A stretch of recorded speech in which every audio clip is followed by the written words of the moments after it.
So nice to see you all. Oh, hi, Tammy Faye. Hi, Jim Bakker. She gets a little nervous when I'm not here. See, That's right. I do. It's psychological. She needs me. That's right. Millions tuning in to their television ministry. And with God's help and your help, we're going to be able to restore his fingers, or actually give him fingers where he's never had them before.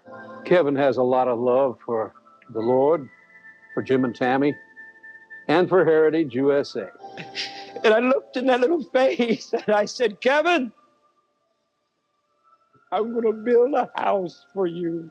And then the downfall. Jim and Tammy Faye Bakker and the continuing saga of the PTL Club have taken on the irresistible dimensions of a national soap opera. Led to a federal indictment for Jim. Last year, 1 million people responded to the Bakkers' constant request for money. God help us. God speak to your people. God loose these finances in the name of Jesus. I pray. There was never misuse of funds here. There just never has been. Never will be. Yeah. I have never been involved with wife swapping. Never. I'm not a homosexual. Right. I'm not gay no more. I am delivered. I don't like men no more. I said I like women.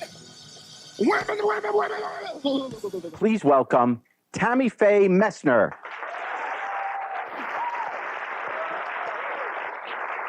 And this is who I am. I like lots of color. And the only difference between bitter and better is the I in it. $22 million. Was it worth it? I don't know.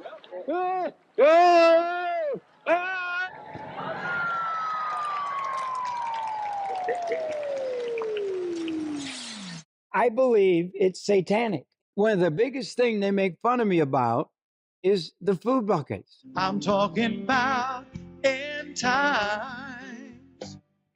Oh, I've got powdered food. You say, Jim and Lori, help me be prepared today. God, why didn't you warn me? And he's going to say, you sat there and you made fun of Jim Bakker all those years. I warned you, but you didn't listen.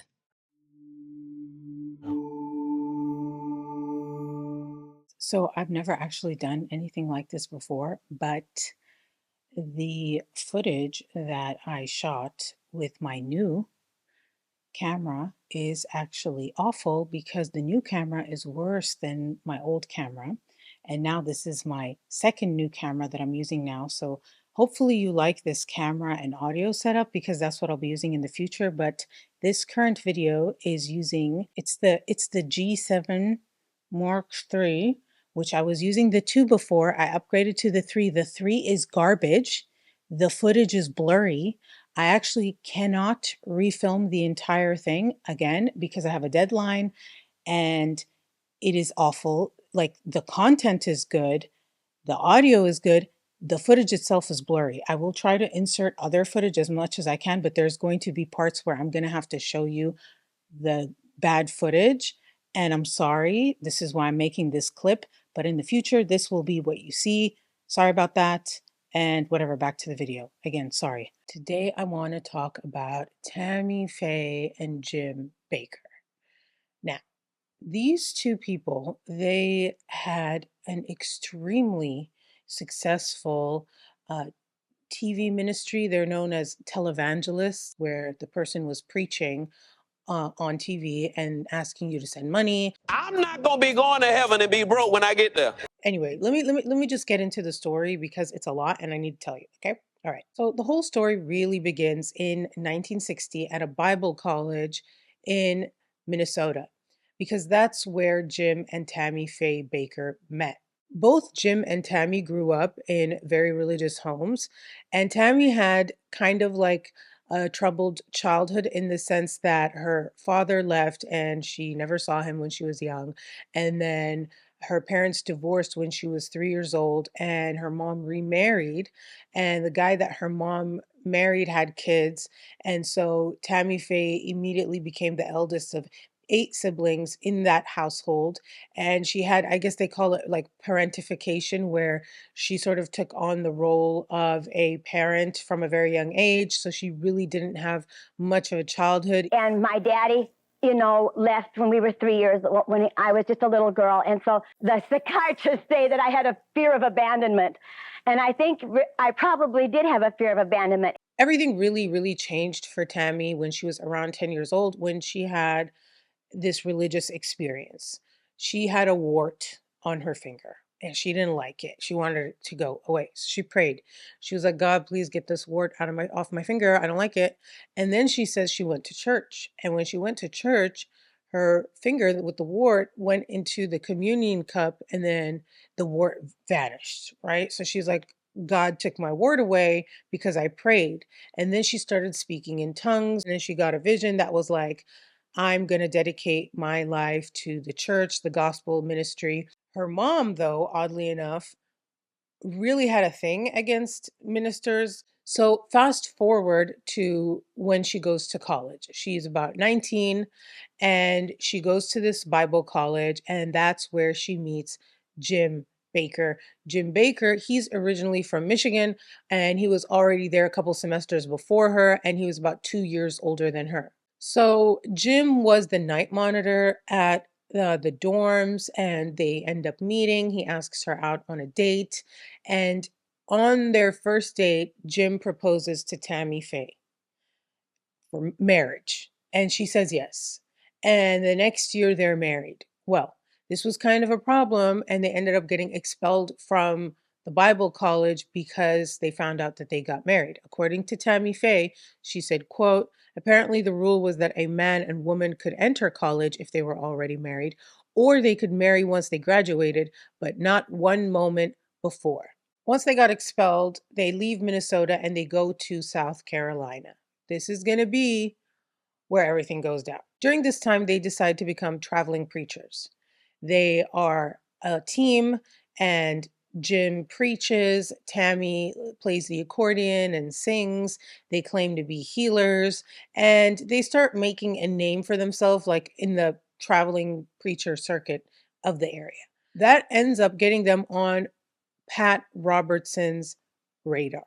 So, who is Pat Robertson? Well, he is a huge Christian media mogul, and he owned the Christian Broadcasting Network, which I'm going to refer to as CBN. And in 1966, the network, it didn't have that many viewers, just like a couple thousand. And so that's when Pat invited Jim and Tammy to have a show on CBN. And at the time, they were known for this puppet show that they would do. Like Tammy would make these puppets and she would, perform with the puppets. And it was like funny and for kids, and it was pretty popular. Choose Susie Moffat, the delightful puppet that appears on the Jim Bakker program. This puppet show really put them on the map and gave them their big break. And it was like pretty much Tammy's creativity with it, because she created the puppets. She would perform with the puppets and do puppets and do all the voices and stuff. The puppet show was really successful. CBN started getting more viewers, and that's when Pat Robertson came out with the 700 Club. So here's your host on the 700 Club. Hello and welcome to the 700 Club today. I'm so very, very happy that you could join us for this program of prayer and praise. One of the things that made this so successful for CBN was the fundraising. And Jim Bakker was really good at fundraising. And there was this one night that people talk about. You see, the thing with donations, which is going to be a big part of this whole thing, these Christian networks, they are nonprofit, which means they are not taxed, but it also means that they can't sell things for profit because they're a nonprofit. So the workaround with that is they would get donations, tax-free gift donations. And now she can be a part of your family for a gift of $50. And Jim Bakker was a master at this. So there's this infamous night that happened on a telethon on the 700 Club. According to Pat Robertson, it was 11 p.m.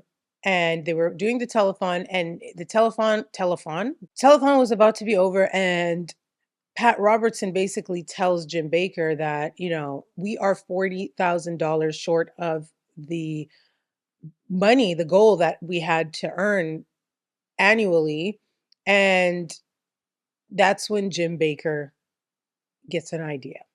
Pat Robertson says, quote, he jumped on his feet and electrified the airwaves. He said CBN was on the verge of bankruptcy and that they would have to go off the air if more money didn't come in. His voice broke and he began to cry. The cameraman in the studio held steady. His camera focused on Jim's face as the tears rolled down and splattered on the concrete floor. Jim is crying like, see, we're about to go off the air if you don't give money. And the higher ups in the control room are like, we need to get him off the air. Like, he's gone off the rails. And Pat Robertson says that he was like, no, he said he whispered, no, hold steady. God is about to do something great. And he said that something great did happen. All of a sudden, phone calls were flooding in, people trying to give donations. All 10 phone lines at CBN were jammed from how many people were calling. And they ended up staying on the air until 2:30 in the morning, taking all these donations when they were about to go off at 11 p.m. And he said that by the end of the night, they raised over $100,000 in just those few hours. This is when Pat Robertson realizes Jim Bakker's potential. Not only are Jim and Tammy charismatic and people want to watch them and they have a successful TV show, but also Jim Bakker is really good at making people give money. He said that, quote, God had special math, right? For believers who don't rely on facts. Okay. One of the things that Jim Bakker was known for was what's called prosperity gospel. And it's this idea that if you donate to the church, which means you're supporting God's work on earth, God will reward you with prosperity, with money. God will heal you because Jim Bakker is also a healer. Both Pat and Jim claimed that when Jim would pray on someone through the TV after they give a donation, that they were cured of like blindness and deafness. Like, this is a quote from Pat Robertson. He says, immediately we realized God had given us victory as we prayed. That night and on to the next day, we counted 25 people who were instantly healed of deafness. Jim Bakker prayed for a little boy who had crossed eyes, and his eyes were straightened instantly. Wow. We've seen midgets grow. We've seen arms and legs that stop growing because the growth cells that stop. I don't make this stuff up. Things were going well. Jim Bakker and Tammy Bakker are fixtures on the 700 Club. They also have their puppet show. They're making lots of money for the network. And things go to shit. Just a few later, I know, calm diddly down. This video is sponsored by June's Journey. June's Journey is a game. You can play it on your phone, iOS or Android, or you can also play it on your PC using Facebook games. It's a murder mystery, and I'll show you. The girl's name, her name is June. It's her journey. She is on a journey to solve her sister's murder. One of my favorite things about this game is that it's so vibey. There's this mansion and garden, and you can design and decorate that. And there's hidden objects. And where's the dragonfly? Ooh, found it. I was hiding, sneaky dragonfly. Ooh, ooh, ooh. Miss Talbot? June, welcome back. I'm so glad you're here. I've been meaning to get a new set of garden chairs. Let's pick out some in the shop. Ooh, look at that. Ooh, look at flowers. Claire and Harry's deaths were so unexpected. It's just awful. Virginia's taken it particularly hard, but I think it will lift her spirits to see you. Is the accent working for you guys or no? She practices her piano in the morning. I love playing this game when I just need to like zone out and just like not think and get lost in something. So if you guys are interested, you can download the game for free using the link in the description, or you can also scan the QR code that's up here. Thank you so much to June's Journey for supporting my channel, and back to the video. Just a few years later, Jim and Tammy Faye are actually... Did they quit or did they get fired? Jim resigned. So as much money as Jim and Tammy were making, they were also spending it. They were actually spending it faster than they were making it. And it was making the other employees at CBN jealous, because the employees at CBN were told that, you know, we don't have that much money. We have to save the money for operating costs. And they were driving sort of like older beat up cars, and their salaries were the same despite the popularity of the channel and the network all of a sudden. But then Jim and Tammy, oh, they were living large. You know, Jim was showing up in Cadillac, and he had Tammy with him with her new mink coat, and they were divas. They were moody, emotional, demanding, and the other employees began to resent them. They felt like these people were fake, they were doing it all for the money, and they were mad that they were getting special treatment. On the other hand, Jim and Tammy felt like, well, this network was struggling, and we came on and we basically put it on the map and made it successful. We should be getting rewarded for that because we're doing it for God, and Jesus wants to reward us because prosperity gospel, remember? But then something happened, and it all happened when Pat Robertson hired a new production manager called Jerry Hostman. Now, Jerry was hired by Pat to sort of do like an audit of the network's spending. And what Jerry found was that the Bakkers were getting paid way too much, and they were using donation money for personal expenses that they shouldn't be using it for. This added to the animosity between the other employees and Jim and Tammy. Jerry found out that Jim was trying to get CBN to pay for this new water heater that he wanted put into his home, and he got pissed.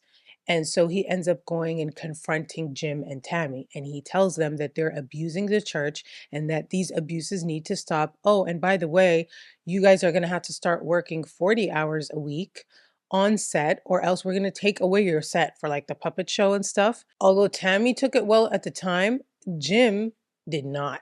According to Jerry, after they had that confrontation, Jim was pissed. And this is when it gets bad because Jim had these loyal employees at CBN, and they go to Jerry, take Jerry to the prayer room at the network, and they basically said he was possessed by the devil and tried to do an exorcism on him. Jerry didn't back down though. He said that at that point it was, quote, open warfare. And he basically said he kept his foot on Jim and Tammy's necks the entire time, to the point where Jim ended up resigning. Jim actually told him, "You made it so miserable for me at CBN that I had no choice but to quit." When Jim and Tammy leave CBN, they go and with another televangelist couple, their names are Paul and Jan Crouch. Together, all four of them found a new network, which was called the Trinity Broadcasting Network, or TBN, which is another Christian TV network, which, by the way, right now is very, very popular. And the thing is, that only lasted several months because Jim and Paul end up having a falling out, and it causes Jim to leave with Tammy, TBN. And a year after that is when they start their own network, the PTL network. And this is when everything changes. According to Jim, PTL stands for Praise the Lord, but then over time it changed to like People That Love. And now recently he says it stands for Prophets Talking Loud. But we'll get into all that later. But the thing with PTL network is in 1976, they started a show on the network called the PTL Club. This show would be the most popular show at the time, and they were making the most money. I mean, they really were at the top of the televangelist world. And there's a shortage on glass. All the other televangelists either looked up to them or were jealous of them, felt competitive with them.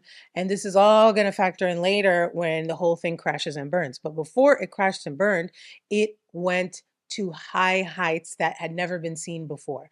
They were making over $100 million a year. They had millions and millions of viewers.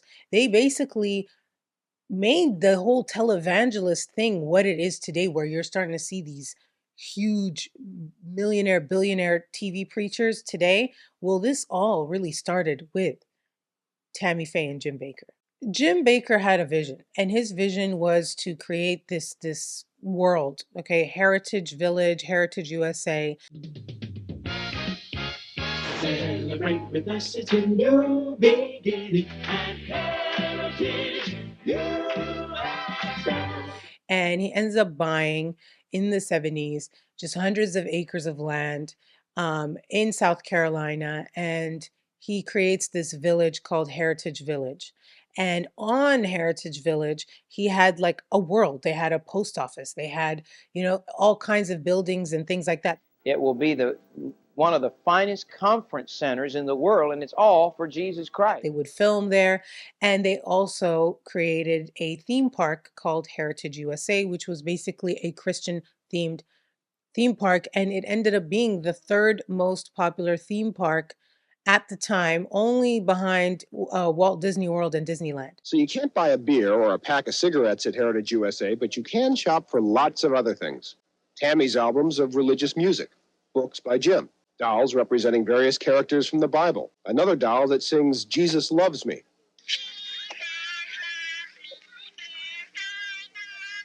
Then there's Christian candy, heavenly hash, chocolate crosses, chocolate prayer hands, and scripture suckers. Now it's 1978, and Tammy Faye is becoming very popular because she's not your typical preacher's wife.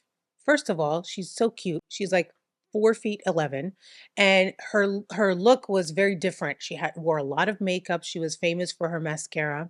She was very fun, laughing, giggling, singing, dancing, and she also talked about taboo subjects that other preachers' wives on TV did not talk about. She talked about sex. She had this expert come on talking about penile implants, and she was also very loving and non-judgmental to groups of people that other preachers and their wives were not so accepting of, like drug addicts and gay people. And remember, the AIDS epidemic was beginning, and she was very accepting, and she felt bad. Trip would be too hard on him. And so we have a satellite hookup live from LA.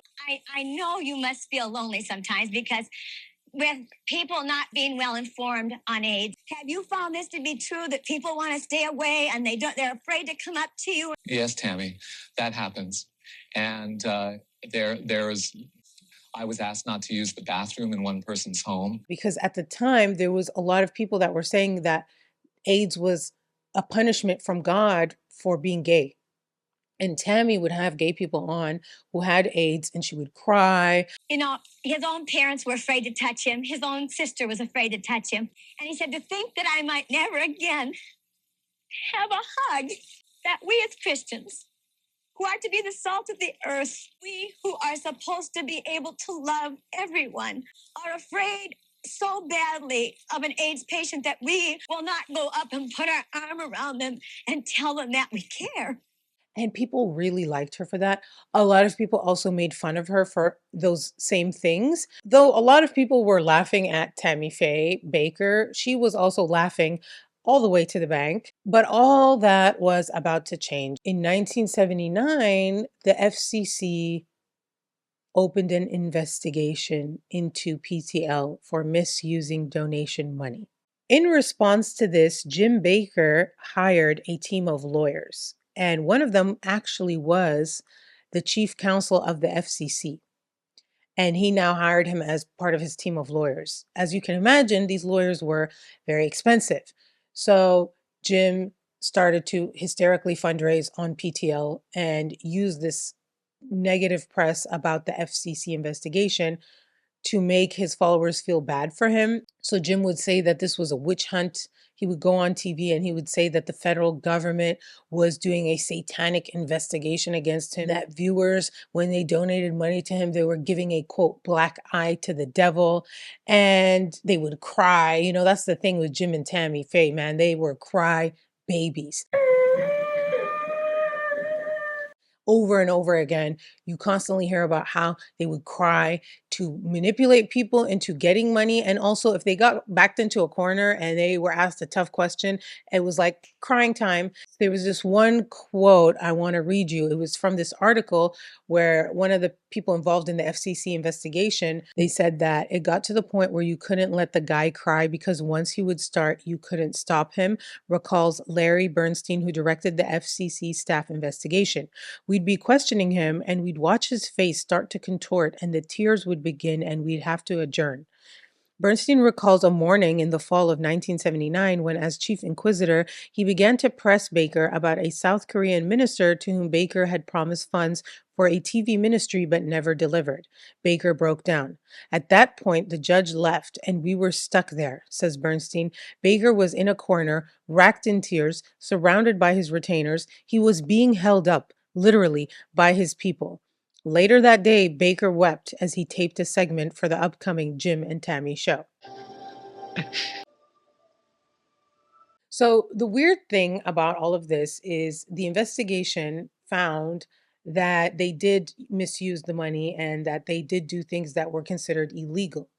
The thing about it is nothing actually happened. And there are some conspiracy theories about why that is, but I will tell you what went down and you decide. The FCC said that Jim used $350,000 in donor money that was meant to go to missions overseas and stuff to actually fund Heritage USA. The report also gave details of their opulent spending. They were saying that Jim and Tammy had gold-plated bathroom fixtures and that Tammy had an air-conditioned doghouse for her dogs. And, you know, those two things, when I heard them, I was like, goals. They were using private jets. There was one time where they flew on a private jet, and then as soon as they landed, Jim went and bought 3 luxury cars, including 2 antique Rolls Royces, and he spent $170,000 like in that one moment. One of the controversial things they did was these lifetime memberships that they sold for $1,000. And they said that you would be a lifetime member of the PTL club, and also it would get you every year, you would get 3 nights stay at a luxury hotel at Heritage USA. Something very special. We're going to unveil behind this drape in just a few minutes the most exciting project probably ever undertaken in the history, I think, of Christianity. It's a 504-room hotel, the Heritage Grand Hotel. When you give your $1,000 gift, you'll receive a special membership card that will allow you to stay here in the Heritage Grand for 4 days and 3 nights every year for the rest of your life. They ended up selling like 120,000 lifetime memberships, but that money was not used to even build enough hotels to make good on that offer because they only had 1 hotel built. You know, it seems like there's a lot to do to complete the Heritage Grand Towers, and there is. And it only had 500 rooms, yet they were promising 100,000 people that they can come stay every year for 3 nights. If even a fraction of those people decide to take them up on that offer, they're going to get screwed. Then they also said that there was a check from PTL for $25,000 that was used to buy Tammy a mink coat. People don't like that. And that this was all happening at the same time that Jim and Tammy were on the air saying that they were struggling, that PTL had no money, that they had given their life savings to PTL, when in fact, they were making tons of money from these donations and they were not spending it on what they were telling people they were going to spend it on, which is illegal according to the FCC. If you give false and deceptive statements for fundraising over the air, that is a violation of federal law.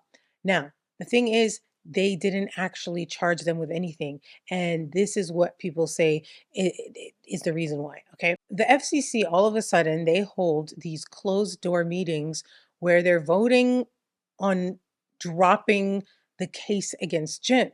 And this was crazy. People were like, why are they even voting on dropping the case? And the FCC commissioners, they ended up fighting. According to sources, they said that they were, quote, shouting and table pounding, and they ended up voting 4-3 to drop the case against Jim Bakker. Now, 2 of these commissioners who did not want to drop the case, they wrote like a dissent when they came out with the ruling, and they said that the decision was wrong, it was foul, it was unprecedented, and it was an insult. But regardless, 4-3, so the case was dropped against Jim Bakker, even though they had all this evidence. Then it was leaked that the IRS found over $1 million of money that was misused in just a few years that they were conducting this investigation. They didn't publicize that, but it did get leaked. And they didn't recommend criminal charges or send it to the criminal division or anything. So that's when people started to be like, what the hell is going on? And this is when they found that the president at the time was Ronald Reagan. I have a telegram And you folks watching on television, millions of you are watching, and I have a telegram that is very, very special. Nancy and I are delighted to send our warm greetings as you observe your Victory Day celebration and dedicate your new broadcast center. I especially want to take this opportunity once again to express my, turn the page, strong belief in freedom of religion. Signed, Ronald Reagan, President of the United States of America. Praise God. Vice President was George Bush, and they had strong ties with Jim Bakker. So I want to read you a quote from an article in the Washington Post that was published in 1987.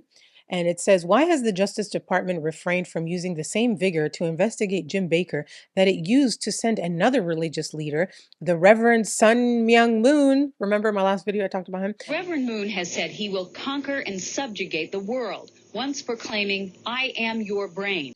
To jail for criminal tax evasion and obstruction of justice, a case that hinged on less than $10,000 in unpaid back taxes.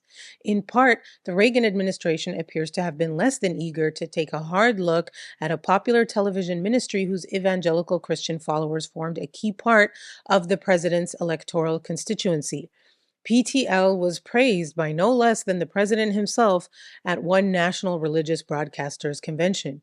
Meanwhile, Vice President George Bush actively lobbied Bakker as part of his campaign strategy, inviting Jim and Tammy to a campaign party at his home here last summer.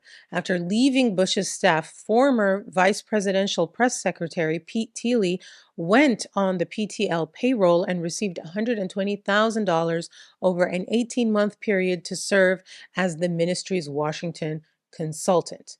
So, this is why a lot of people feel like nothing really happened to them, is because they had the protection of the president because the president needed them. So they got away with that, and announced the 80s, and they are making money hand over fist. I mean, it got to the point where they were making $200,000 daily from just mail-in checks alone. Don't forget to mail in your pledge this month to Jim Bakker. Jim Bakker would always make sure to ask for mail-in checks the day that Social Security checks were mailed out. But the thing with Jim Bakker is that he was constantly making promises he couldn't keep. And one example of this is Kevin's house. So Jim told his viewers to donate to Kevin's house, which was supposed to be this home that they were going to build at Heritage USA for disabled kids. And so Jim brings out this boy. He's like 17 years old, and he's less than 2 feet tall because he has this bone disease and it stunted his growth, and his name is Kevin. And with God's help and your help, we're going to be able to restore his fingers, or actually give him fingers where he's never had them before. Well, this is not a church, but it surely is a house of the Lord, and it's Kevin's house. A dream that lives on in the hearts and in the minds of handicapped children. I'd like you to meet my very, very special friend. His name, Kevin. His pain is sometimes more than you and I could bear, and yet, why does Kevin continue to smile? I love PTL. Kevin has a lot of love for the Lord, for Jim and Tammy, and for Heritage USA. Every time he visits, it just breaks his heart when he has to leave. Kevin's dream of being able to live at Heritage USA will soon be fulfilled because God gave Jim Bakker a burden to build a home where special children will live and love. And I looked in that little face and I said, Kevin, I'm going to build a house for you. And I'm going to build a house for kids like you here at Heritage USA, and I'm going to call it Kevin's house.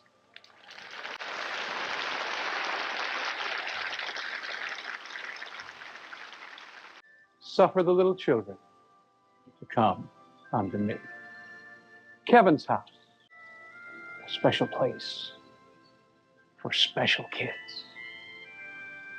The kids that have this, they're going to be happy too. And it's not just my dream, but I'm sure some kids out there, it's their dream too. Would you be willing now to pick up a telephone and call 704-554-6000 and say, I want to make a commitment to Kevin's house? Yeah, if you're going to send money, you want to send it to Jim Bakker, Charlotte, North Carolina. Just been escorted by a police car from the site. It's a long ways over to Kevin's house from this studio. I don't remember when I've been more excited about anything. You're all wet too, aren't you? It is so exciting. I'll just show you my snapshots. It's not very good. I need something steady to hold these on. Could I use your head, sir? No, now don't move. Now don't move. There. That's not grass. That's this gentleman's hair right there. And this is crazy day, isn't it? Well, we hope in 30 days that, well, I don't know if you'll be able to move in, but you'll be able to move in within 30 days, maybe 5 days after that. Remember, if you would like to help us with all these projects, that $125 right now will go a long ways to 3 projects and also keep us on the air, as we have to do that every month. We'd like to send you this sterling silver, solid sterling silver, numbered anniversary medallion of our 25th anniversary. It'd be wonderful if you do that. People sent money, right? They got like millions of dollars. But a year after it was built, there were only 5 people there, and only one of them was disabled, and that was Kevin. The other people who lived there were Kevin's mom and dad and his 2 sisters, and they weren't disabled. And also, it turns out that Kevin, his parents are Jim Bakker's cousins. And they never actually got like a disabled person who someone who was donating thought would get help to go live in this house. He just had his cousins come out and do the thing on the show, got the money, built the house, told them they could stay there, and never actually followed through. And things like that would happen all the time. And people who worked with Jim Bakker would say he would just like lose interest and move on. And other people would say, no, he was actually running a Ponzi scheme, like a pyramid scheme. He would start a project and he would publicize it to get donations.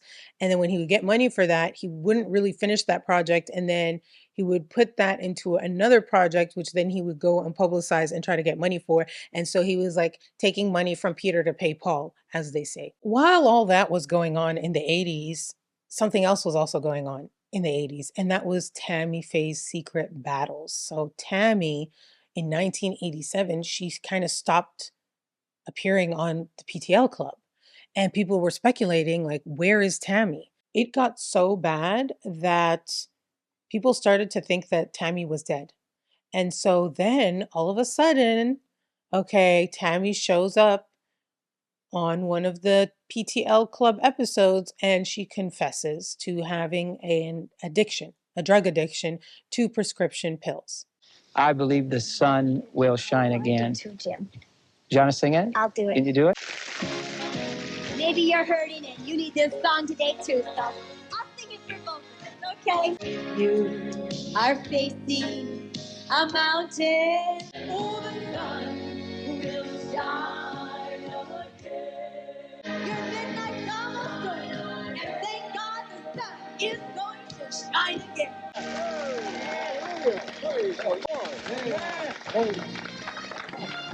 And this all basically came out because she had this incident on an airplane where she basically kind of went crazy. And she said that she was with her 12-year-old son on an airplane when she started to hallucinate.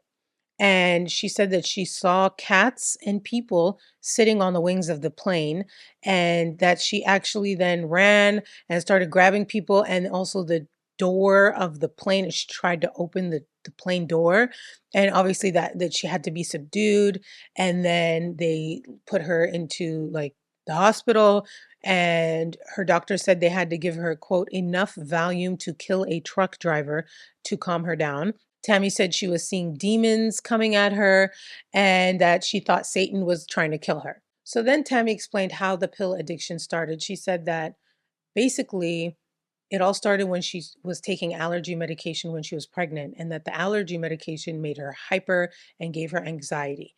And the anxiety was causing her to have panic attacks and like hyperventilate when she was trying to film the show. And that one time she like was hyperventilating and she was looking at Jim Bakker and she couldn't even see his head, and it was messing with her. So she went to the doctors, and the doctors gave her downers to counteract the uppers that were giving her anxiety. So she was on uppers and downers, and then she started taking like a lot, and then she started taking it all the time, taking too much, too often, and boom, she had a pill addiction.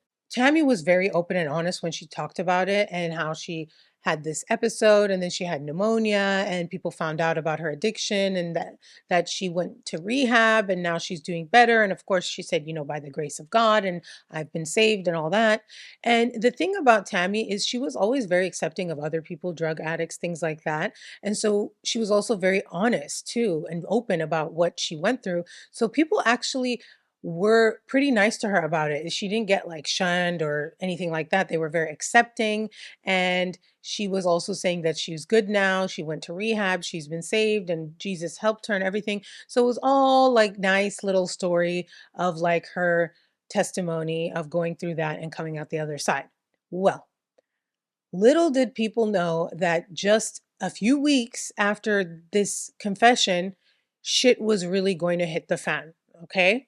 The defecation was going to hit the ventilation. I don't know why I say that because it's really stupid, but I think like when I think about it, I'm like, oh my God, I'm so funny. But it's actually when I say it out loud, I was like, oh my God, shut the fuck up. People supported her when she came out with the drug addiction. And so the donations were more than ever before.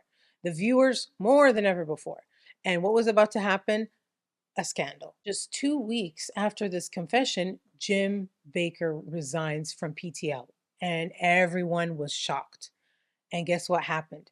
Right when he resigns from PTL, it is revealed in the Charlotte Observer that Jim Bakker paid over $200,000, almost $300,000 of hush money to a woman named Jessica Hahn back in 1980, so 7 years prior. Jessica Hahn comes out and she says that she was basically R-worded by Jim Bakker and another employee there, another preacher that was on the PTL show called John Fletcher, that they both lured her. She was virgin, she was 20 years old.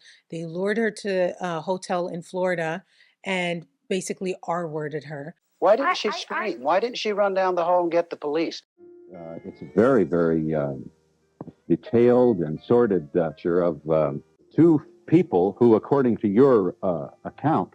So she says that she was working as a secretary for the church, and she also used to babysit for John Fletcher, and that John Fletcher contacted her. John Fletcher told her, hey, I need you to come to Florida. I have a telethon that I'm co-hosting with Jim Bakker, fundraiser, and I need a babysitter. So come with me and my family to Florida and you can babysit the kids. She says that on that drive to Florida, John Fletcher basically tells her that, Jim found out that Tammy was having an affair and that, he hasn't had sex in a really long time. He doesn't feel satisfied. He doesn't feel like a man anymore. And she was like wondering why he was telling her this. And she said that she thought he was just trying to show how close he was to Jim Bakker because Jim Bakker was like, the big boss. And then she said they get to the hotel room.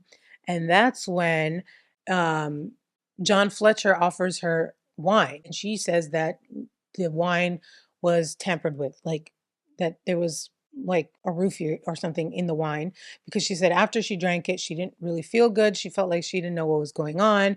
And she says that she drank the wine and then John Fletcher told her to, quote, freshen up. And that's when she went and she took a shower. And then she says when she came out of the shower, Jim Bakker was there. She said she didn't feel good and she kept telling Jim and John, I don't feel good. And they were like, don't worry, you're fine. And she said that, quote, Jim was very hyper. He was rubbing his thighs a lot, like, let's get down to business. John was rubbing his hands together. They were kidding and joking with each other. And then Bakker got very tranquil for a moment, like he does on TV when he cries. And he told me he didn't know how he was going to make it.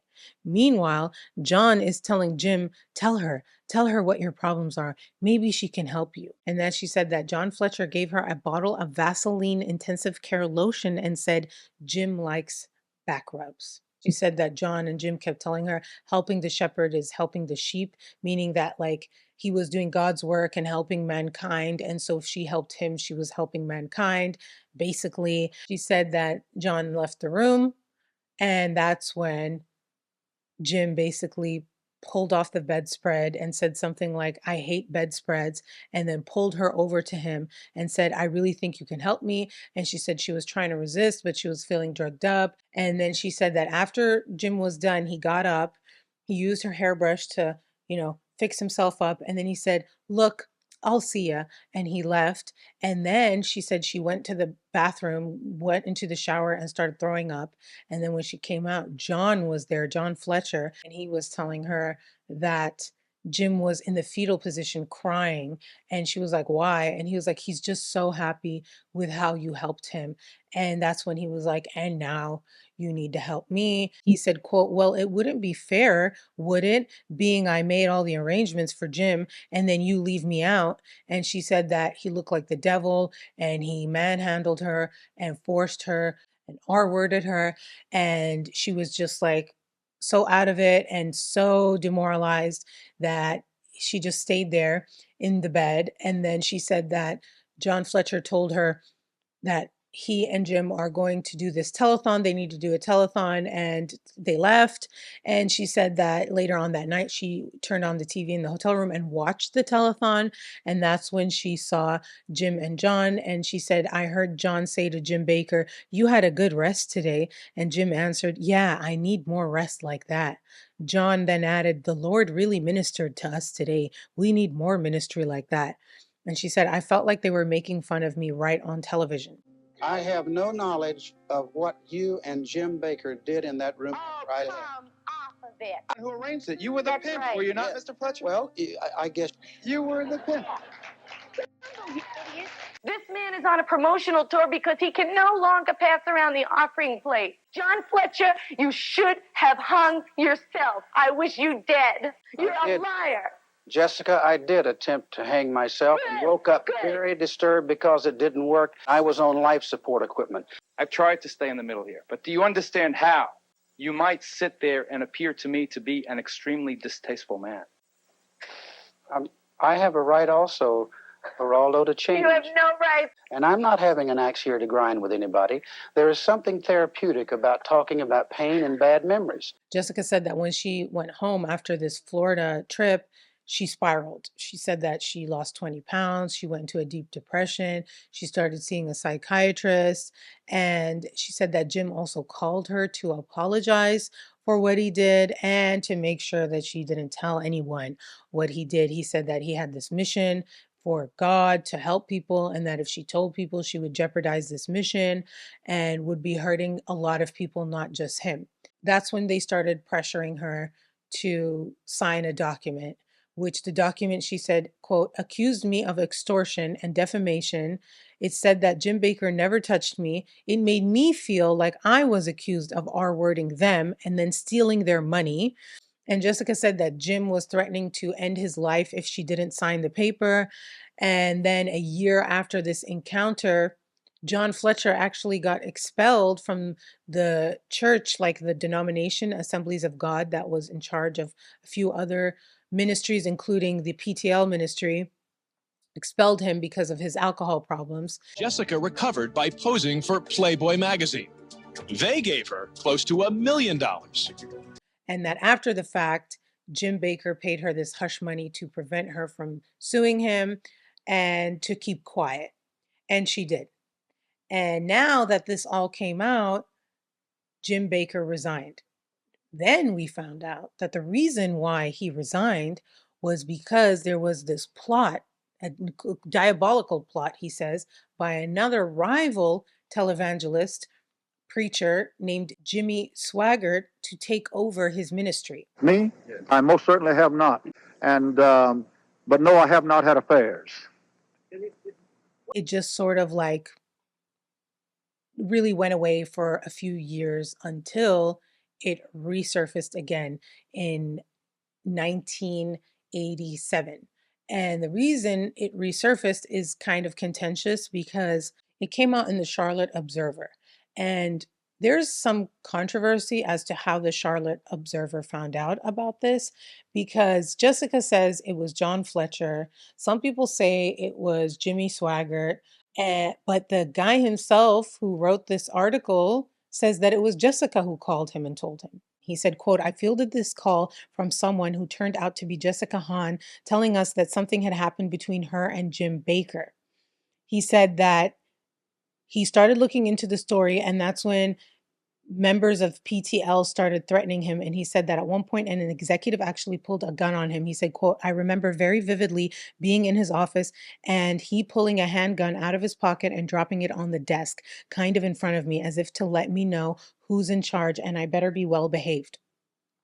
He said that that was when he alerted law enforcement officials, and that's when they started their investigation. But anyway, let's move on because they were called and it was revealed, and Jim Bakker resigned. And when he resigned, literally everyone turned against him except for his wife, Tammy Faye. She stood by his side, and Jim came out and said, "Listen, I did sleep with her. I did, and I'm wrong for that.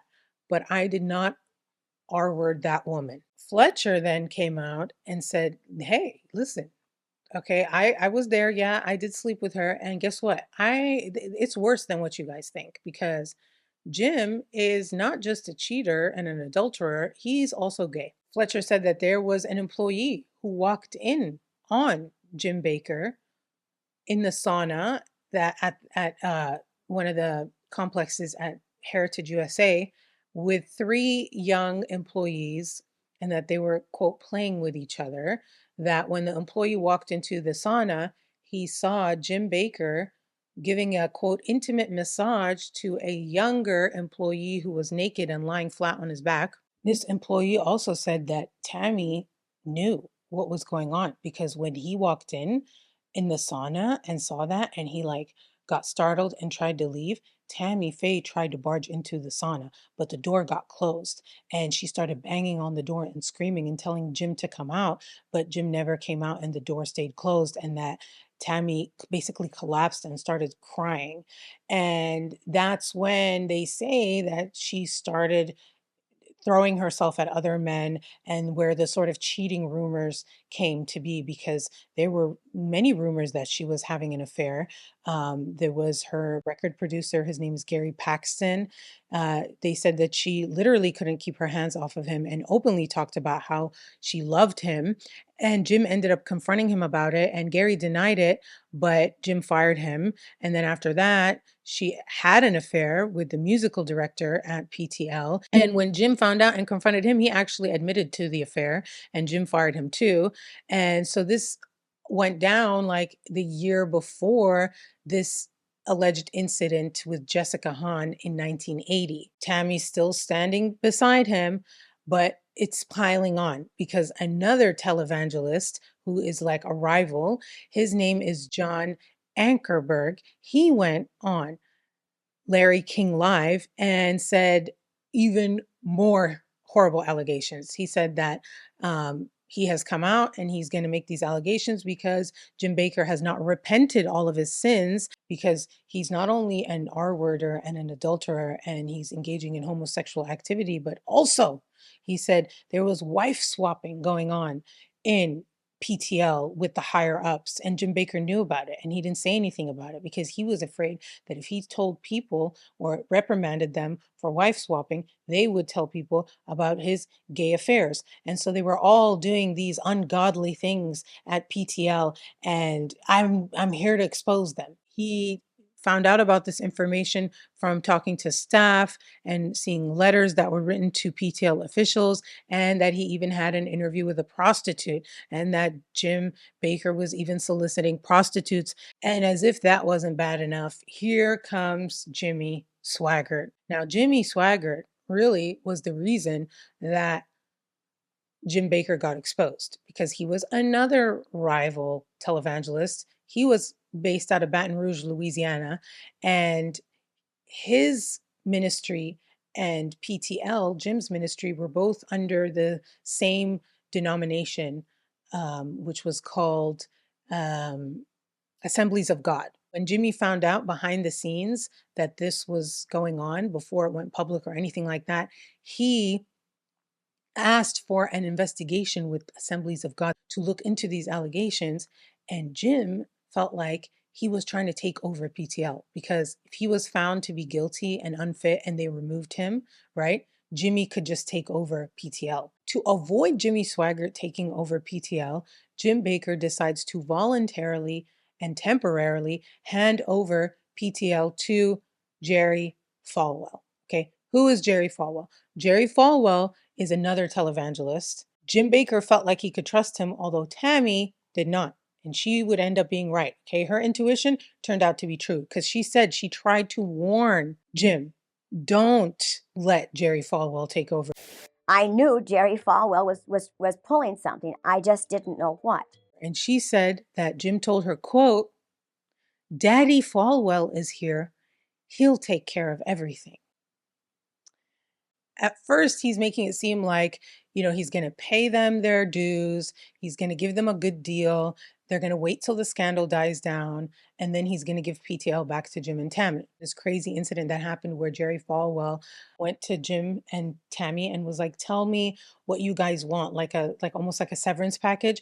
And then Jerry Falwell ends up going on TV, holding a press conference and reading this out and being like, these people, look at them, they're so greedy. From the desk of Tammy Bakker, hospitalization insurance. Jim's salary for a lifetime at $300,000 per year. Tammy's salary for a lifetime, $100,000 annually. Rights to books and records. Stock that is left, books and records. Secretary for 1 year, phone bill for 1 year, house on the lake and the furniture in it. 2 cars, security. Attorney fees for our Internal Revenue Service problems. Suggest that James Robinson be the host, keep the marriage workshops, and we want a maid for 1 year. I have never been involved with wife swapping. Never. I'm not a homosexual. Right. He needs to acknowledge I've never been to a these homosexual problems dating back from 1956 to the present time. And he's like, I can't give them the ministry back between the gay rumors and the way they're taking the money and what they did. No more. And so he took over. If you want to send Doug Oldham and Jerry Falwell on national television down the water slide, fully dressed, you call, make the pledge. Oh, my God. Oh, it's so cold. Oh. Oh, my goodness. Huh? Oh. Help me, Doug. Help me, Doug. You got the end of this. You're on your own right now. Doug. $22 million. Was it worth it? I don't know. I don't know. Huh? Stay back. Lie back? Get his back. Oh. Oh. Ah. I'm ready. Go for it. I'm ready.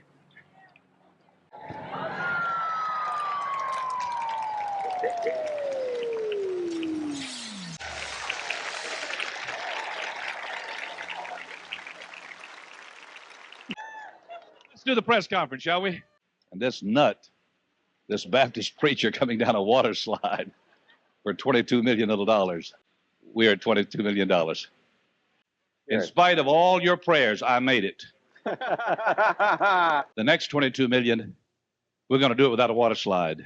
It was also during this time that Jerry Falwell reveals that this hush money that was paid to Jessica Hahn, that there was someone involved in this. And this person is someone called Roe Messner.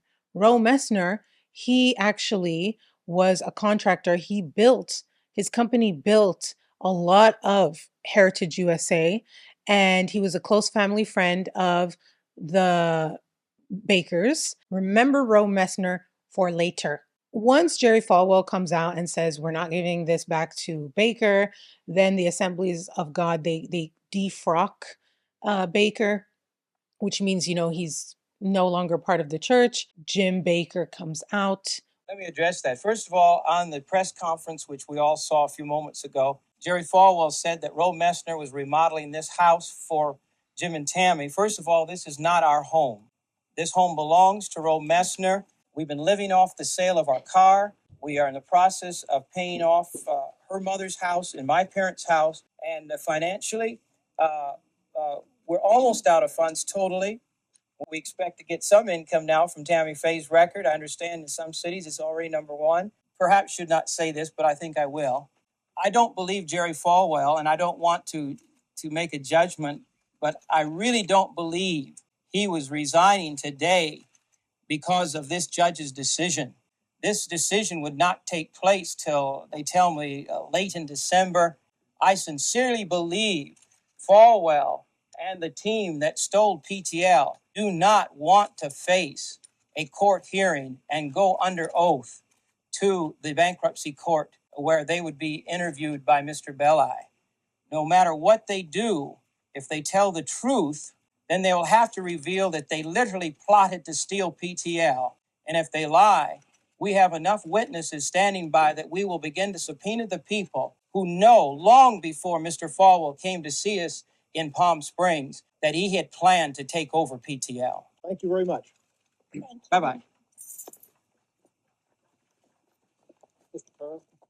Towards the end of 1987, months after all this came out, Jerry Falwell comes out and says, like, PTL is basically $50 million in debt. And so he tries to file for bankruptcy for PTL. The judge basically said that the creditors were going to have to come up with a plan, and that included the over 100,000 people who paid those $1,000 lifetime memberships, right? And I mean, even when Jerry Falwell tried to speak to the congregation of PTL about all this stuff, he was heckled. There are some persons who believe they were not making a contribution for a lifetime membership, but they were rather buying a timeshare. And our desire is, I'm sorry, sir, this is a church service, sir. Thank you. We have a few like that. We have a few here. We have one or two like that here. But thank God. Amen. Thank you for your support. Amen. Amen. But we're not gonna take no more, no ground. We're giving up no ground. Jerry Falwell ends up resigning from PTL in response to the judge's plan for the bankruptcy. Jim Bakker, when he found out that Jerry Falwell was going to resign, he felt like, okay, now I can come back in there and I can, as he said, get my baby back, which is PTL. But it was up to the bankruptcy court to determine if he could get the church back, which he didn't. He didn't get everything back like that. Then remember Jimmy Swaggart, the guy who orchestrated this whole thing, who was trying to take over PTL? Well, in February of 1988, less than a year after Jim Bakker's scandal broke out, Jimmy Swaggart had his own scandal. I have sinned against you, my Lord. Swaggart is stepping down from his powerful TV ministry while the Assembly of God Church investigates him for having an affair with a prostitute. Jimmy Swaggart's the top-rated preacher on TV. He leads a multi-million-dollar evangelical empire. And I would ask that your precious blood would wash and cleanse every stain until it is in the seas of God's forgetfulness. Thank you. Thank you. And God bless you. Marvin Gorman, a TV evangelist from New Orleans, was believed to have given photos of Swaggart and a prostitute to church leaders. I have no comment on that. So in 1988, things go from bad to worse for Jim Bakker, because remember those gay allegations? Okay, well now, not only are people making allegations that they know about it, but the actual people who he is claimed to have slept with, they go on the record during a grand jury hearing and admit that they had sex with their boss. So remember John Fletcher. John Fletcher, the one who was at that hotel with Jessica and Jim. Okay, so in 1981, he got kicked out of the church for having alcohol problems. 1988, going on 1989, like the end of it, and in the January issue of Penthouse magazine says that, quote, I was Jim Bakker's male prostitute. He said, Jim Bakker had sex with me 3 times. He said, Jim Bakker seduced him by wining and dining him in the fanciest restaurants of Charlotte, North Carolina. He said that he would go and get young men for Jim Bakker to sleep with. And then, as if that wasn't bad enough, Jim Bakker got indicted. He was charged with 24 counts of fraud and conspiracy, 8 counts of mail fraud, 15 counts of wire fraud, and 1 count of conspiracy to commit fraud. And then in 1989, Jim Bakker was found guilty on all counts, and he was sent to prison for 45 years. Leading our news is Jim Bakker's fall from grace. Former TV preacher has plummeted from bright lights and luxury to the bare four walls of a jail cell. He appealed, and they found that his judge's statement during sentencing showed that his religious beliefs were influenced. The judge said, "Those of us who do have a religion are sick of being saps for money-grubbing preachers and priests." They scheduled a resentencing or reduced sentencing hearing for Jim Bakker to be had in 1992. Well, before that happened, in the beginning of 1992, Tammy Faye divorced Jim Bakker while he was still in prison. Okay, she says, "For years I have been pretending that everything is all right when in fact I hurt all the time. I cannot pretend anymore." And then in March of 1992, they were divorced. November of 1992 is when that sentence reduction hearing happened, and Jim Bakker's sentence was reduced to 8 years. 1993, a year after Tammy divorces him, she gets remarried. Who does she marry? Remember Roe Messner? Remember him? The hush money to pay off Jessica Hahn was from Roe Messner. That's who Tammy Faye married. He was a very good friend of Jim Bakker. He testified in Jim Bakker's defense during his trial. And that contracting business, Messner Enterprises, it built a lot of Heritage USA. He'd been a family friend to the Bakkers for years. And now, while Jim Bakker was in prison, he married his wife. Welcome Tammy Faye's new husband, Roe Messner.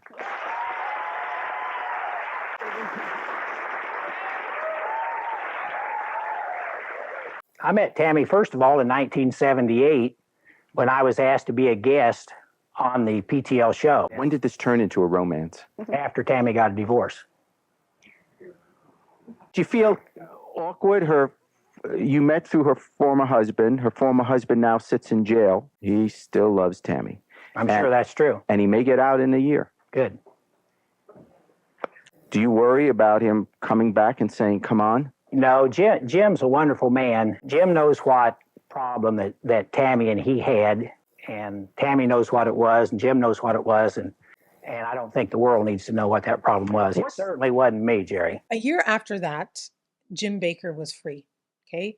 He was sentenced originally to 45 years, but he only served 5. He still owed $6 million to the IRS. And during his parole hearing, his attorney was Alan Dershowitz. You may have heard of him.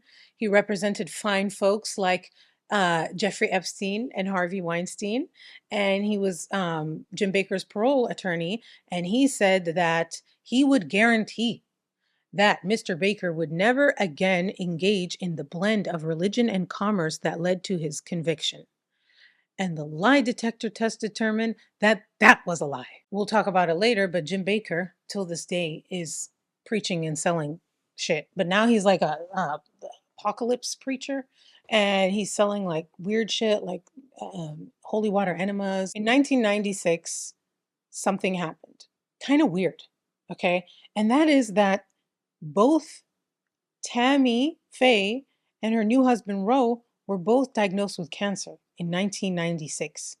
And Roe had prostate cancer and Tammy had colon cancer. So also in 1996, Roe gets convicted of bankruptcy fraud because he claimed that he owed like $30 million to over 300 creditors in 1990, and they found out that that wasn't true. He gets sentenced to a little over 2 years, and he serves that time.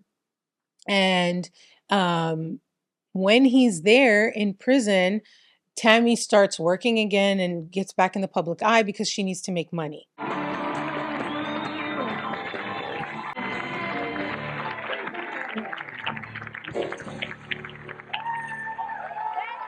Please welcome Tammy Faye.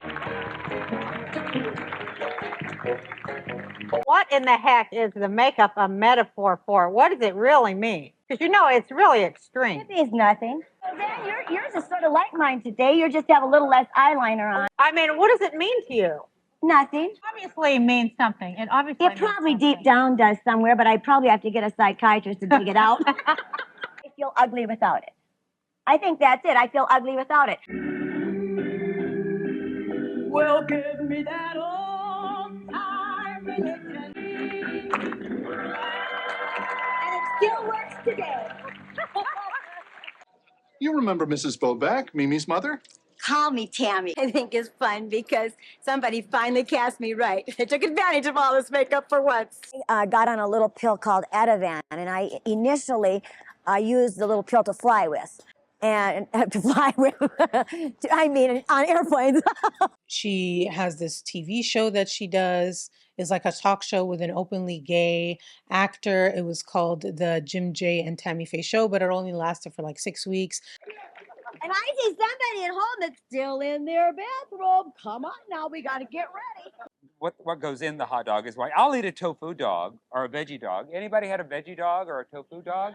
Yeah, they're really not bad, you know. I like veggie dogs better than tofu dogs. But they because don't they're a taste little like a firmer. good old hot dog. You wouldn't be able to eat this. You wouldn't be able to eat this. I know. Not if you've seen Babe. Do you know what they do to pigs with Babe? We're not what you'd expect. We're a crazy, kooky duet. We're a recipe you couldn't make up. 3 times the loud And 10 times the makeup. and you won't believe. Jim J and Tammy Faye. Also in 1996, Jim Bakker writes a book. Okay, this is soon after he gets released from prison, and the book is called I Was Wrong. And he basically says that he was wrong and he's against this prosperity gospel. He says that he actually never read the Bible from like beginning to end until he was in prison. And it was only then that he realized that the prosperity gospel thing that he was doing wasn't real Christianity and not biblical. And so he was like, you know, I'm sorry, buy my book, I'm sorry. 2 years after that, Jim Bakker uh, remarries a woman named Lori Beth Graham, and she is a former televangelist herself. And they get married less than 2 months after they meet. And this is when he starts planning his comeback. Remember Alan Dershowitz being like, he'll never do that in combined commerce and preaching again? Lies. 2 years after that is when Tammy Faye's documentary comes out. I remember watching it. It's called The Eyes of Tammy Faye. And she basically tells a lot of the backstory that people didn't know. She comes off as very likable, very honest, very silly, quirky. I like her. You know, people love to make fun of her, but I don't know why. When I watched her documentary and I rewatched it again, now recently, I was like, yeah, no, I like her. I like Tammy Faye. Like, whatever. Sorry. There is something that is redeeming. Like, she has a lot of redeeming qualities, you know?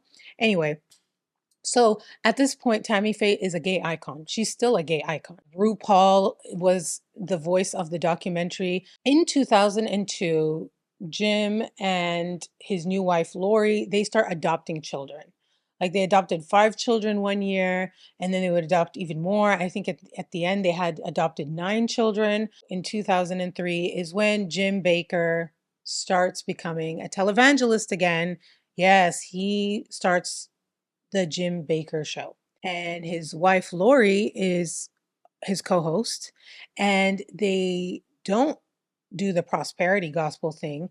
Now they're doing the apocalyptic thing. I'm talking about end times.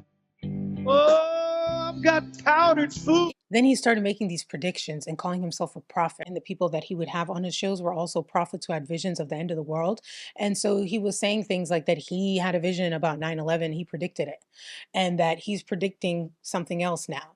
I believe we're really closer to unbelievable perilous times. Earthquakes are happening everywhere. And in fact, one of the great preachers, Pastor John Kilpatrick. he had a vision of this. You remember that? Many years He had a vision of this, saw it. He saw the new Madrid fault and line. literally cut America in half. Yes.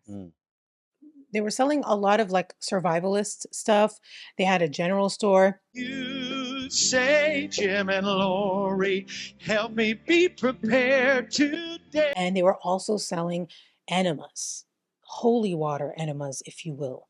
And people thought that was a little bit messed up because, you know, the colon cancer thing with Tammy and then he's selling enemas to like cleanse out the like demons and the sicknesses from your colon. I don't know. Some people thought it was a little bit distasteful.